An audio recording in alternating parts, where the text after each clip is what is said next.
enrich.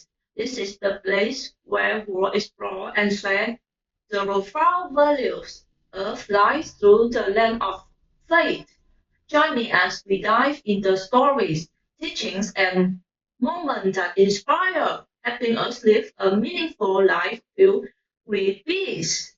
Don't forget to subscribe and hit the notification bell so you never miss an update. He was classified as a poor peasant, working as a laborer for a wealthy landowner in Madrid, Spain. Farming was his specialty. He had a wife and a son who died young. His wife, named Maria, was later canonized by the church. He himself was also much a saint, venerated by Spanish people as the patron saint of their homeland. In the United States, especially among Catholic farmers, his feast day is celebrated annually on May 15. His name was Isidore. Born in Madrid, now the capital of Spain, the future farmer's childhood was nurtured by his father, but diligent and devout parents. They taught him to faith from an early age. Their pride was in seeing their son never neglected his morning and evening prayers.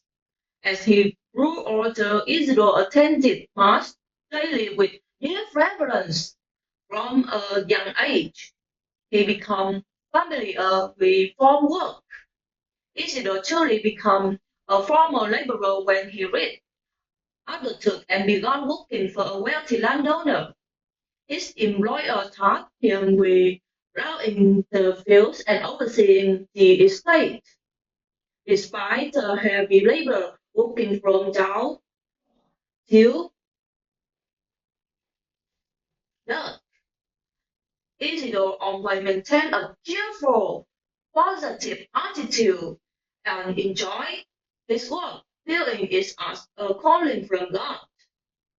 Although the work was exhausting and time was scarce, every morning Isidore would attend Mass before heading to the fields. His different lifestyle often caused resentment among his fellow laborers. In fact, he had repeatedly failed to join them in action that displeased God. Envious, they plotted to report him to his employer for attending Mass, claiming he was neglecting his duty. One day, the landowner himself went to inspect the work.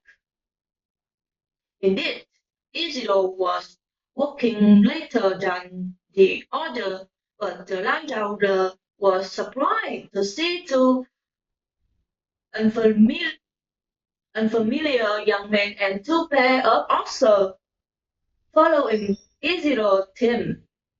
The himself, perhaps he hired order to help make up for the time he lost attending Mass.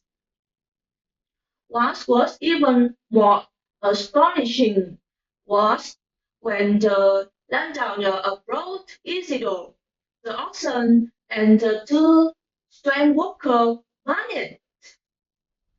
Puzzled by the event, the landowner was told by Isidore, I did not hire anyone to help.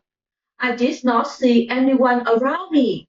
Every day I ask God for assistance and blessing for my work. I also dedicate myself and my work to my guardian angel. From this event, the landowner recognized that Isidore was pleasing to God and that the farm laborer was not neglecting his duties due to Mass each morning because the angel had been sent to help him. In fact, Isidore's farming always yielded better results than others. One day, while attending Mass, a boy hurriedly ran to tell him, You must go right away. The wolves are attacking your house. Isidore calmly replied, Go in peace. God's will shall be done. Strangely, after returning from Mass, he found the wounded beside his house, which were unharmed.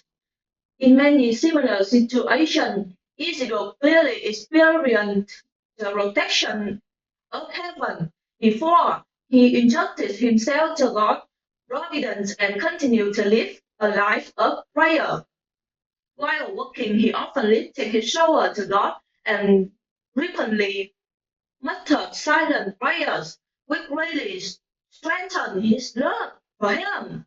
The closet close was on power remark often heard from his fellow laborer never expressed his lips. He was never seen at taverns, gambling houses, or dance halls. He despised the gathering and the innovations song that accompanies them. Wherever he was, these things were not allowed. Later, with the encouragement of his employer, Isidore married Maria della Caballa, a devout and virtuous young woman. They both strove to grow in holiness. They lived happily with God's blessing. A baby boy was born to them, bringing them joy. But sadly, the child died young. Afterward, Isidore, with his wise consent, lived a life of asceticism and self-discipline. Isidore and Maria were known for their charity toward the poor. God performed many miracles to support their goodness. One Saturday, after they had given all they had to the poor, a beggar came late and asked for alms. Knowing that their food had been exhausted and their well-being were empty, Isidore told his wife, "Let's go see if there are any left to give this poor man." Maria went to check and was astonished to find the rent being mysterious full. Another time, when Isidore was distributing rent to the poor, people were amazed to see that the rent in his hands never ran out. In the final days of his life, Isidore lived in fasting and prayer. He grew weak and fell ill. God made him aware that his time to die was near. He prepared himself fervently and received the Holy Communion as his nourishment for the journey. Witnesses were moved to tears.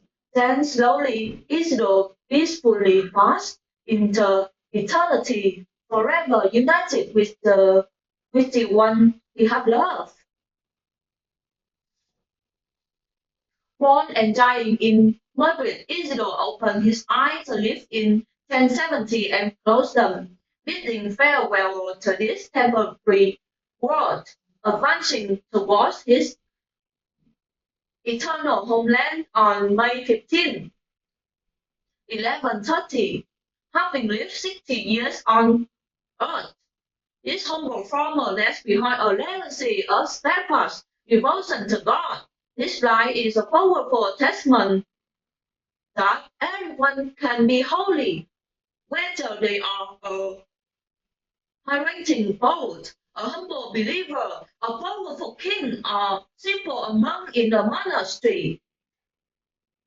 Whether they are a missionary, priest, or just a humble farm laborer in the countryside. Be perfect before as your heavenly Father is perfect. Matthew chapter 5:48. If so, and so become a saint, why I can't I? Augustine. Thank you for watching Faith and Grace. We are truly grateful for your support and the love you will show for the video and content we share. If you find the messages in the video meaningful, don't forget to like, share, and subscribe so you won't miss any future video. Together, we will continue to explore and live by the value of faith, hope, and charity. Thank you so much, and we look forward to seeing you in our next video.